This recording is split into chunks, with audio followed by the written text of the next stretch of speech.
नमस्कार।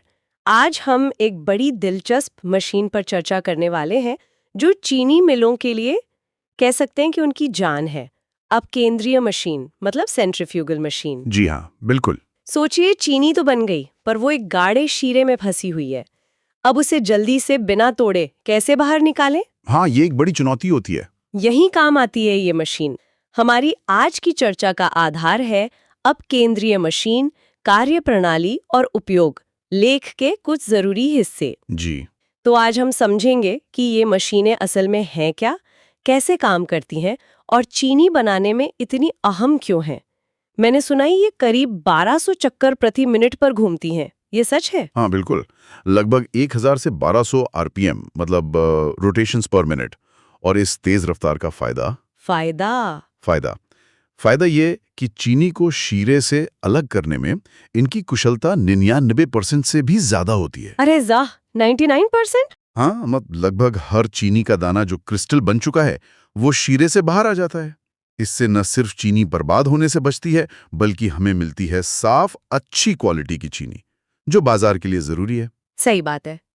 चलिए तो फिर समझते हैं इस पूरी प्रक्रिया को। जी तो सबसे पहले ये अपकेंद्रीय मशीन बुनियादी तौर पर है क्या चीज? देखिए, ये असल में भौतिकी के एक बड़े ही मजेदार सिद्धांत पर काम करती है। केंद्रापसारक बल। Centrifugal force. हाँ, सेंट्रीफ्यूगल फोर्स। जब कोई चीज, मान लीजिए एक बाल्टी में पानी भरकर तेजी से घुमाते हैं तो पानी बाहर नहीं गिरता ना। हाँ, वो बाहर की तरफ दबा रहता है। बस वही सिद्धांत मशीन में जब कोई मिश्रण तेजी से घूमता है तो उसमें जो भारी कण होते हैं वो बाहर की तरफ धकेले जाते हैं, और हल्के कण वो या तो अंदर रह जाते हैं या फिर अलग रास्ते से निकल जाते हैं। अच्छा। चीनी मिल में क्रिस्टलीकरण के बाद बनता है मैसिक्यूट। ये चीनी क्रिस्टल और शीरे का गाढ़ा घोल होता है। हाँ, मैसिक्यूट। तो इसी मैसिक्यूट से चीनी और शीरे को अलग करने के लिए इस फोर्स का इस्तेमाल होता है। अच्छा, तो ये काम होता कैसे है? मतलब प्रक्रिया क्या है इसकी? इसमें क्या करते हैं कि मैसिक्यूट को एक घूमने वाली टोकरी मतलब बास्केट में डालते हैं। ठीक है। इस टोकरी की दीवारों पर अंदर की तरफ एक बहुत बारीक छेद वाली जाली लगी होती है, स्क्रीन कहते हैं उसे। अच्छा, जाली। फिर इस टोकरी को मोटर की मदद से बहुत तेजी से घुमाया जाता है। वही 1200 आरपीएम पर? बाप रे, मतलब एक सेकंड में लगभग 20 चक्कर। जी हाँ, इतनी तेजी पर संतुलन बनाए रखना भी अपने आप में एक इंजीनियरिंग का कमाल है। हाँ, वो तो है। और इसी तेज घुमाव के कारण वो जो सेंट्रीफ्यूगल फोर्स है हाँ। वो भारी चीनी के क्रिस्टल्स को बाहर की तरफ धकेलता है और वो जाली पर चिपक कर रह जाते हैं। अच्छा, जालियों ने रोक लेती है। बिल्कुल। और जो हल्का शीरा है यानी मोलासेस, वो जाली के बारीक छेदों से होकर बाहर निकल जाता है। समझ गई। तो चीनी अंदर रह गई, शीरा बाहर निकल गया। पर क्या कभी ऐसा नहीं होता कि कुछ शीरा क्रिस्टल्स पर चिपका रह जाए? होता है, बिल्कुल होता है। तो उसके लिए क्या करते हैं, क्रिस्टल्स को थोड़े गर्म पानी या कभी कभी भाप से धोया जाता है उसी मशीन के अंदर। ओह अच्छा, वॉशिंग भी होती है। हाँ, वॉशिंग साइकिल होता है। इससे बचा खुचा शीरा भी धुल जाता है। इसके बाद जो साफ चीनी क्रिस्टल्स हैं उन्हें खुरचनी मतलब स्क्रैपर की मदद से मशीन से बाहर निकाल लिया जाता है। और वो जो शीरा बाहर निकला था उसका क्या होता है? वो शीरा भी बहुत काम का है। उसे या तो आगे और चीनी निकालने के लिए फिर से प्रोसेस किया जाता है, या फिर इथेनॉल और रम जैसे उत्पाद बनाने के लिए डिस्टिलरी भेज दिया जाता है। अच्छा, तो इसके मुख्य पुर्जे फिर हुए घूमने वाली टोकरी, वो जाली, मोटर और खुरचनी। हाँ, मोटे तौर पे यही मुख्य है। बास्केट या ड्रम, स्क्रीन, ड्राइव मोटर और स्क्रैपर। ठीक है, ये तो समझ आ गया कि काम कैसे करती है। पर क्या ये मशीनें सब जगह एक जैसी होती हैं या अलग-अलग तरह की भी आती हैं? नई जरूरत के हिसाब से अलग अलग होती हैं। मुख्य रूप से दो तरह की होती हैं। एक है बैच टाइप। Batch type. हाँ, मतलब वो एक बार में मैसिक्यूट की एक तय मात्रा, एक बैच लेती है, उसे प्रोसेस करती है, चीनी निकालती है, फिर अगला बैच लेती है। ये छोटे या मीडियम साइज के प्लांट्स के लिए ठीक रहती हैं। अच्छा, और दूसरी? दूसरी है कंटिन्यूअस टाइप। इसमें मैसिक्यूट लगातार एक तरफ से डाला जाता रहता है और दूसरी तरफ से चीनी और शीरा लगातार निकलते रहते हैं। ये ज्यादा क्षमता वाले बड़े प्लांट्स में इस्तेमाल होती हैं, खासकर जो आखिरी स्टेज का मैसिक्यूट होता है ना, सी मैसिक्यूट, उसके लिए। सी मैसिक्यूट हाँ, मतलब? हाँ, वो ए बी सी ग्रेडिंग होती है मैसिक्यूट की शुद्धता के आधार पर। उस पर आते हैं अभी। ठीक है। और आजकल तो हर चीज ऑटोमेटिक हो रही है, क्या इन मशीनों में भी ऑटोमेशन आया है? अरे बिल्कुल। आजकल तो सेमी ऑटोमेटिक और फुली ऑटोमेटिक मशीनें बहुत आम हैं। इन्हें पीएलसी से कंट्रोल किया जाता है। पीएलसी? Programmable logic controller. समझिए एक तरह का कंप्यूटर दिमाग जो पूरी प्रक्रिया को कंट्रोल करता है। कितनी तेज घूमना है, कब धुलाई करनी है, कब चीनी निकालनी है, सब कुछ। तो इससे तो काफी फायदा होता होगा। बहुत। एक तो इंसानी गलतियों की गुंजाइश कम हो जाती है, मेहनत बचती है।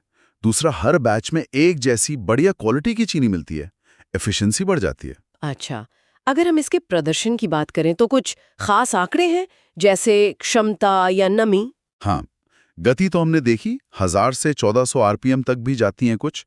बैच मशीन का जो एक पूरा साइकिल टाइम है वो सिर्फ 2 से 4 मिनट का होता है। बस 2 से 4 मिनट? हाँ, और क्षमता की बात करें तो एक बैच में 500 किलो से लेकर 2000 किलो तक मैसिक्यूट प्रोसेस कर सकती हैं।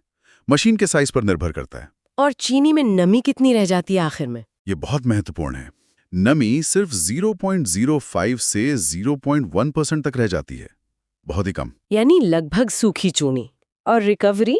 चीनी की रिकवरी मतलब कितनी चीनी हम निकाल पाए, वो 99% से भी ज्यादा होती है। कमाल है। तो कुल मिलाकर ये मशीनें तेज हैं, कुशल हैं, बढ़िया चीनी देती हैं और ऑटोमेशन से और भी बेहतर हो गई हैं। जी हाँ। लेकिन इतनी तेज रफ्तार, लगातार काम, इसमें कुछ दिक्कतें भी तो आती होंगी। रख रखाव कैसा चाहिए होता है? हाँ, चुनौतियां तो हैं। सबसे आम है असंतुलन, मतलब वाइब्रेशन। अगर मैसिक्यूट एक जैसा न फैले टोकरी में तो मशीन हिलने लगती है। ओहो, वो तो खतरनाक हो सकता है। बिल्कुल। इसके अलावा वो जो जाली है, स्क्रीन, वो कभी-कभी जाम हो सकती है। मोटर लगातार चलने से गर्म हो सकती है। कंपन की समस्या भी रहती है। इसीलिए नियमित जांच और मेंटेनेंस बहुत बहुत जरूरी है। जरा सी लापरवाही से प्रोडक्शन रुक सकता है या मशीन खराब हो सकती है। सही बात है, मेंटेनेंस तो हर मशीन के लिए जरूरी है। अच्छा, आप वो A-B-C ग्रेड की बात कर रहे थे, चीनी मिल में इनका क्या रोल है? हाँ, देखिए गन्ने के रस को जब उबारा जाता है और क्रिस्टल बनते हैं तो पहली बार जो मैसिक्यूट बनता है वो सबसे शुद्ध होता है। अच्छा, उसे कहते हैं ए मैसिक्यूट। ठीक है। इसे प्रोसेस करने के लिए ए सेंट्रीफ्यूज इस्तेमाल होती है, जिससे सबसे अच्छी क्वालिटी की सफेद चीनी मिलती है। अच्छा। ए सेंट्रीफ्यूज से जो शीरा निकलता है उसे फिर से उबालकर क्रिस्टल बनाए जाते हैं। ये होता है बी मैसिक्यूट, थोड़ा कम शुद्ध। इसे बी सेंट्रीफ्यूज में प्रोसेस करते हैं और फिर इससे निकले शीरे को एक बार और उबालकर सी मैसिक्यूट बनता है। ये आखिरी स्टेज हुआ। हाँ, ये अंतिम चरण है। इसे सी सेंट्रीफ्यूज से प्रोसेस करते हैं। इससे जो चीनी निकलती है वो थोड़ी भूरे रंग की होती है और जो शीरा निकलता है वो फाइनल मोलासेस होता है। इसमें अब और चीनी निकालना आर्थिक रूप से फायदेमंद नहीं होता। और यही सी वाला शीरा फिर डिस्टिलरी जाता है? अक्सर हाँ, इसी से इथेनॉल या रम वगैरह बनता है। तो ये ए, बी, सी सेंट्रीफ्यूज अलग अलग शुद्धता लेवल के मैसिक्यूट को हैंडल करने के लिए होती हैं। समझ गई। तो पूरी प्रक्रिया में इन मशीनों का बहुत अहम रोल है, अलग अलग स्टेज पर। बिल्कुल, इनके बिना तो आधुनिक चीनी मिल की कल्पना ही नहीं की जा सकती। तो अगर हम सार निकालें तो ये अपकेंद्रीय मशीनें, ये भौतिकी के एक सरल से लगने वाले सिद्धांत सेंट्रीफ्यूजल फोर्स का इस्तेमाल करके चीनी उत्पादन का एक बहुत ही जरूरी और कुशल हिस्सा बन गए हैं। और इन्हीं की वजह से हमें साफ, चमकदार चीनी क्रिस्टल मिलते हैं। एकदम सही कहा। ये सोचना भी दिलचस्प है कि कैसे सिर्फ तेजी से घुमाने जैसी एक क्रिया दो चीजों को इतनी सफाई और इतने हाई लेवल की एफिशिएंसी के साथ अलग कर सकती है। हाँ, बिल्कुल। किसी वीडियो के आखिर के वो चंद सेकंड्स, वीडियो कैसी लगी कमेंट बॉक्स में बताएं।